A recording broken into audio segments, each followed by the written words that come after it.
არაფერი არ იკარგება, არასოდეს არ იწუწუნო. თუ სიკეთეს აკეთებ და სამაგიეროს არ გეუბნებ დედამიწაზე. სამაგიეროს მიიღებ გარდაცვალების შემდეგ, ისე რაღაცას მიიღებ, რაც თვალს არ უნახია, რაც ყურს არ სმენია.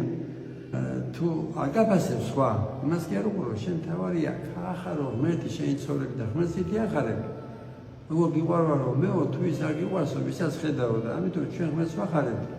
თუ შევეცებით პატიმარს, ავამთობს, შიერს, ბროდების სათავე უნდა ვიცოდეთ, რომ არის თამოყარეობა და ამბარდამდება. ახლა სულს არ ესმის, რატომ უნდა მიყვარდეს თავი, მაგრამ ან შენ თავს დააკვირდი, რომ აი როცა სიკეთეს აკეთებ, მოწყალებას გაცემა, რამდენისგან გამიგია, რომ აი მას პატივცემდი და მე იმას სამაგიეროს არ გებულობს, მე ბრაზდება და ესე გამოდის, რომ შენ სიყვარული კი არ გამოზრებდა თამოყარეობა და როგორც კი დაინახე, რომ ადამიანს შენ და მე არ აქვს სიყვარული, ან თუ კი აიგე რაღაცა ცუდი თქვა შენზე, ეს სიყვარული შენშიც ისწრება მეორე ბროდებით. ესე იგი, შენ სიყვარული კი არ გამოძრაებს თამოყარეობა.